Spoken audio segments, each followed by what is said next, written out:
This is the view as we approach the Dutch Harbor Airport in the Aleutian Islands, 800 miles west of Anchorage.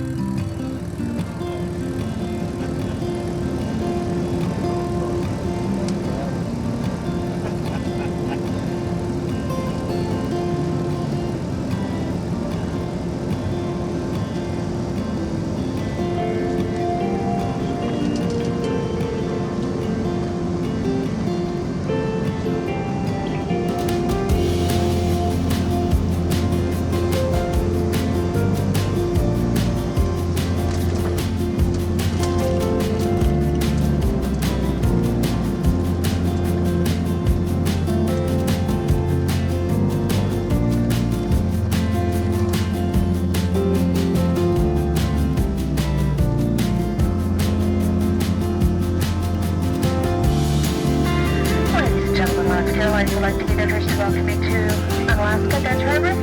The local time is approximately 1:17. For your continued comfort as well as safety, please remain seated with your seatbelt securely fastened, and your hand-carried items stowed until Captain Riggs has brought the aircraft to a complete stop. He's indicated it is safe to get up and move about by turning on that fasten seatbelt sign up above your head. At that time, please check around your immediate seating area for any personal belongings that you may have brought on board with you today. We'll be deploying you to the aft left door, the door through which you entered with caution to watch your... The most important information on this airport diagram is the short length of runway 1230.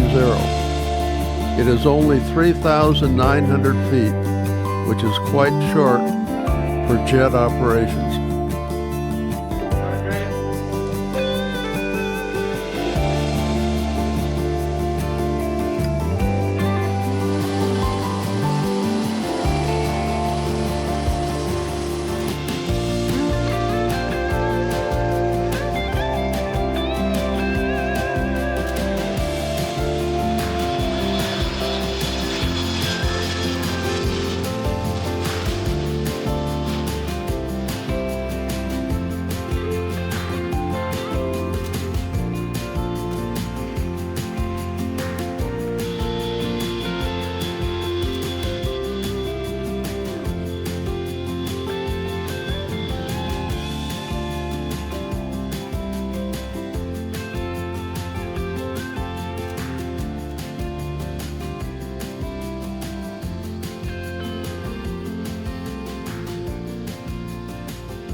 Flashing lights and gates are used here to stop auto and truck traffic at the runway threshold during airliner operations.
Let's watch that landing again in slow motion.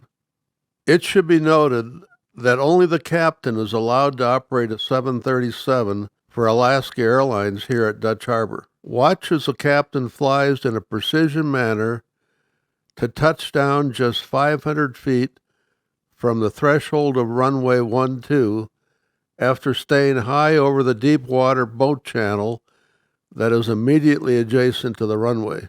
The airport is just 23 feet above sea level. Now reverse thrust is in operation by the time the aircraft reaches the 1,000-foot painted markings. Only a small number of Alaska Airlines captains are especially trained and qualified to land at this airport. They must be requalified on a periodic basis, demonstrating their precision flying skills. Our captain told the camera crew that if he does not have the landing gear firmly on the runway at the 1,000-foot painted markings, it is an automatic go-around without hesitation. This captain also mentioned that one of the challenges of this airport is the fact that as you come around the mountain to land in a headwind, it can suddenly change to a tailwind.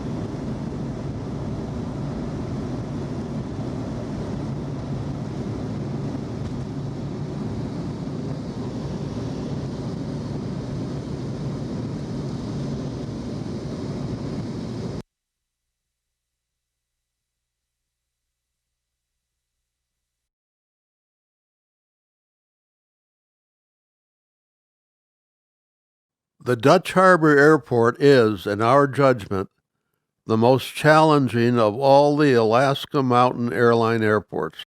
We believe you will see why as we continue with this visit. We visited Dutch on 2 separate occasions at different times of the year. On the first occasion, runway 12 was being used, and on the second occasion, runway 30, which is the back door approach to Dutch, was being used.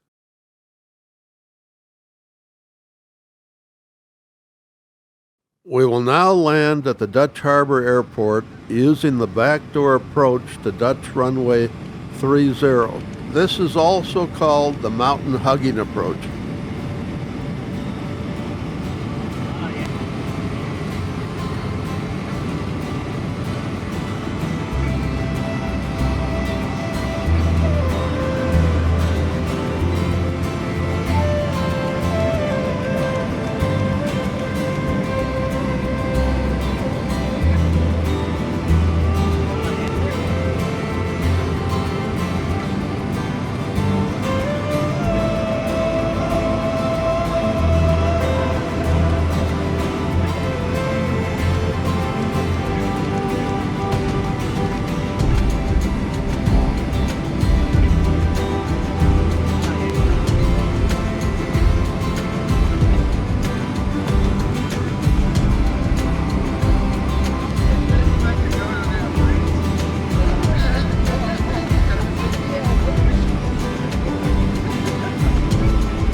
Next, we watch a weight-limited Boeing 737-200 Combi take off on the 3,900-foot runway, starting its takeoff roll from the 300-foot-long overrun area.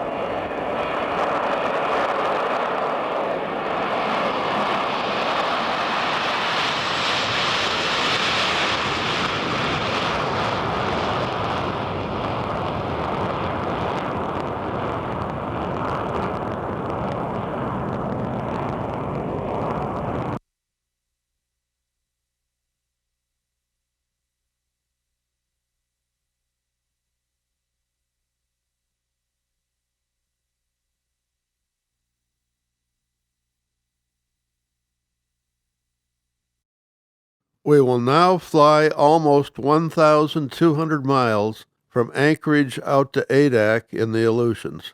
The aircraft we are flying today is November 742 Alpha Sierra, one of the two Boeing 737-200 Combi aircraft in the Alaska Airlines fleet, equipped with high-frequency or HF radios that allows the aircraft to be used to this remote location. King Salmon is a fairly small community, but has a modern airport with an 8,500-foot-long runway, as it was previously a U.S. Air Force base during the Cold War years.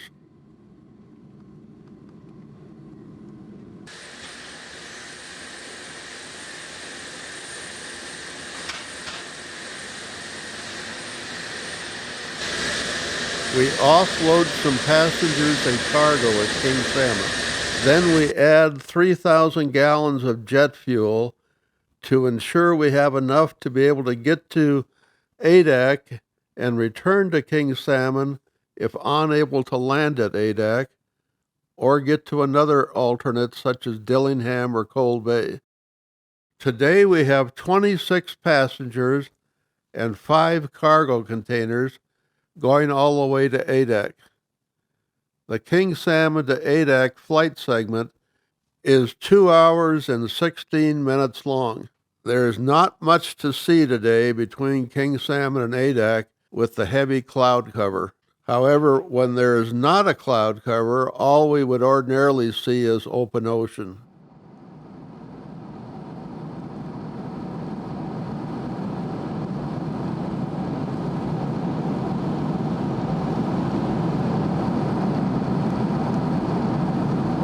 Today we have strong winds at Adak.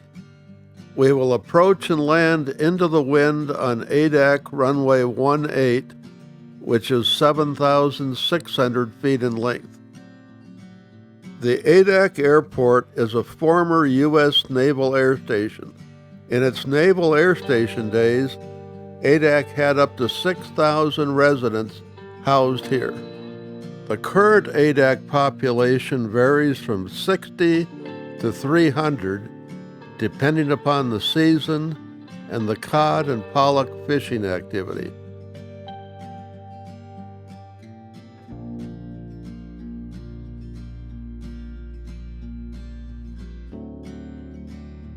The airport terminal is small but adequate.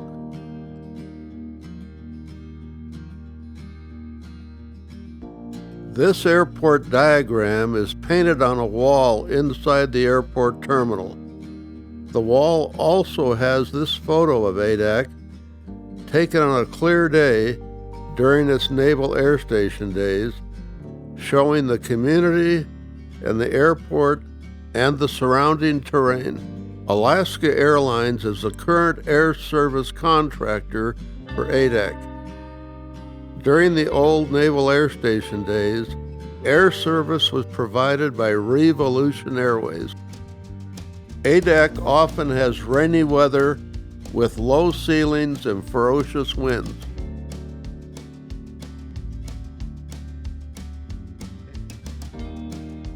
This sign, partially blown away, is supposed to say Adak, birthplace of the winds.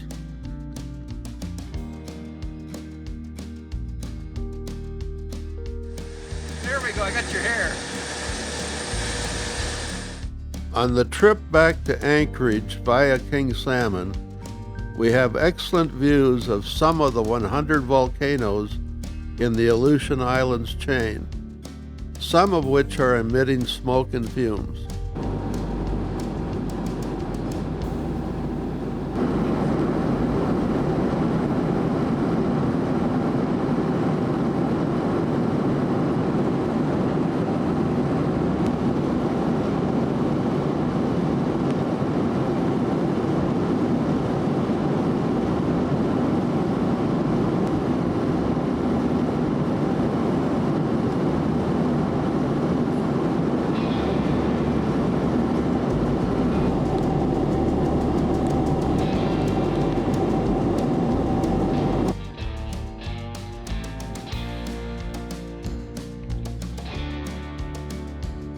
As we come onto the ramp at King Salmon, on the return to Anchorage, we have a Douglas DC-6 operated by Northern Air Cargo parked in front of our Boeing 737-200. It feels like we've suddenly gone back 50 years to the heyday of the piston airliner as we hear the sound of the DC-6's four-round engine on the ramp here.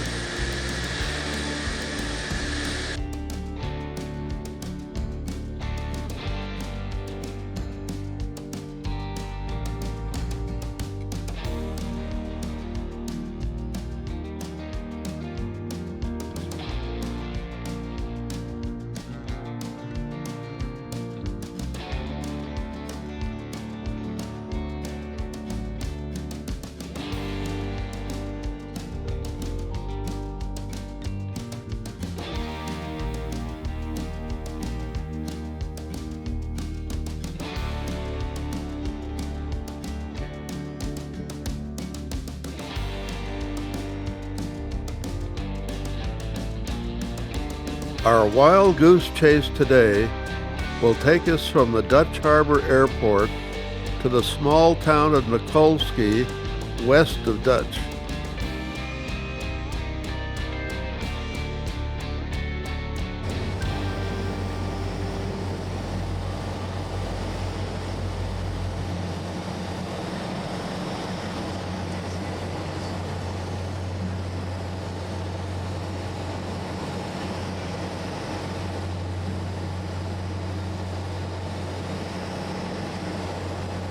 Arriving from Anchorage, we first fly over the Dutch Harbor Airport's 3,900-foot runway and the town on this fine, clear day. We see the Russian Orthodox Church in the town of Unalaska as we approach runway 30 to land here. Shortly after our arrival from Anchorage, a Pen Air G-21A Grumman Goose appears in the sky at Dutch, arriving after a short scheduled flight from Akutan. This official airline guide, or OAG, from November 1955 shows the airline schedules for the Grumman Goose at that time, operated by Alaska Coastal Airlines in southeast Alaska. The Grumman Goose was first built starting in 1939 and has been a mainstay in Alaska for years and years. Let's enjoy flying the Grumman Goose from Dutch Harbor to Nikolski. It's about a 2-hour flight west of Dutch in the Aleutians.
After that low-altitude close-up view of the volcanic mountain peak from the Grumman Goose, let's prepare to land in Nikolsky.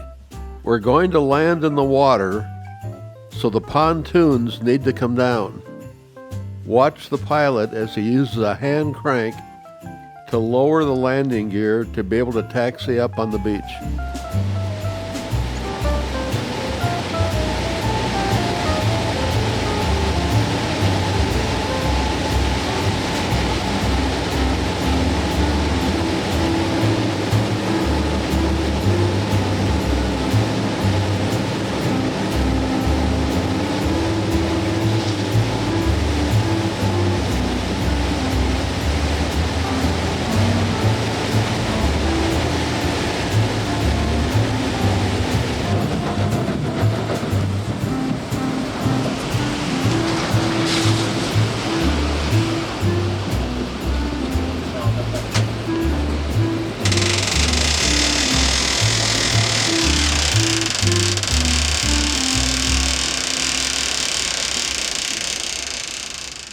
Next, with the pontoons down, we land in the water near Nikolsky. Our pilot is hand cranking the landing gear down so we can taxi up on the beach at the town.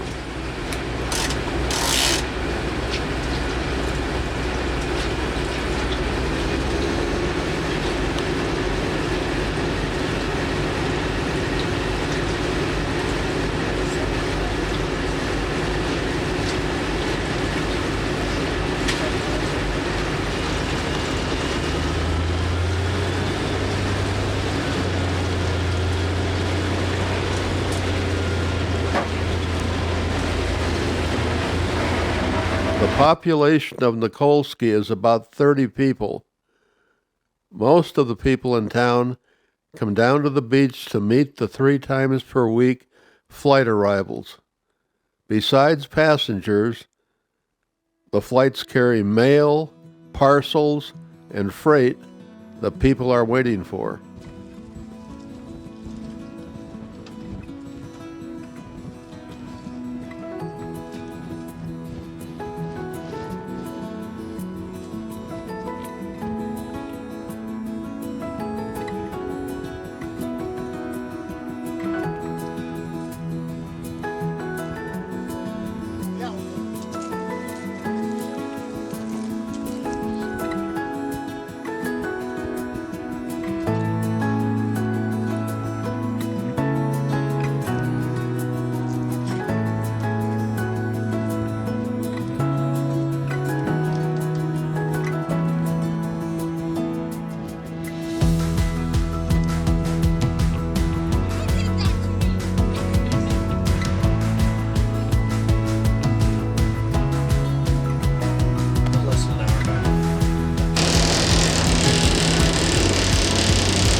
Between Nikolsky and Dutch Harbor, we will make a flag stop at the old airport at Fort Glen on what is left of the World War II runway to pick up a man and his dog.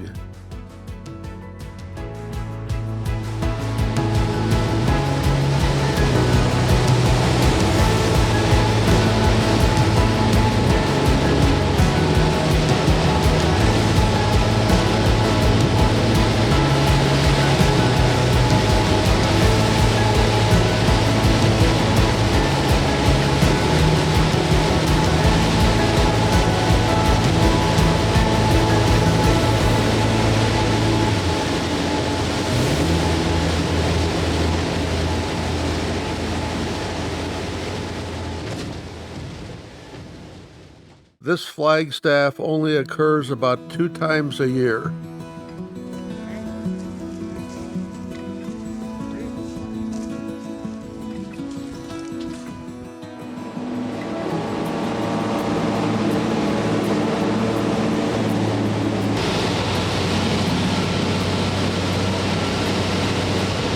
Let's talk to this veteran Grum and Goose captain about the aircraft.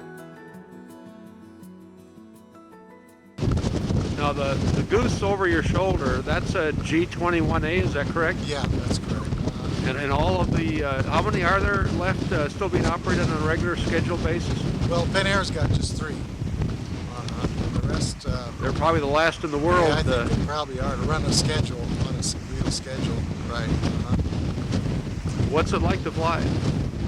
I enjoy it. It's fun. It's a good airplane. Yep. Well, we found out today it's certainly versatile as far as water and land and being able to taxi up on the beach. And yeah, it'll do a good job for you. A really excellent airplane for this country anyway. And obviously it works both for freight and passengers. They found that out today too. Yep. It sure does. Do you have any thoughts on it? How long do you think it's going to continue to operate? As far as you know, just indefinitely? Well, everybody thought, that's only a couple more years, but it's been going on and on and on, so I really don't know what to tell you. Because I understand the first Grum and Goose was built like in 1939, I believe. I believe you're right, yeah, probably pretty close to that, right. So as far as how much longer they're going to operate, I'm not sure. It might be a while. Hopefully. Yeah. I guess, well, really, because I don't know what they'd replace it with, do you? No, I mean, kind of tough. Well, thank you. Sure, you bet.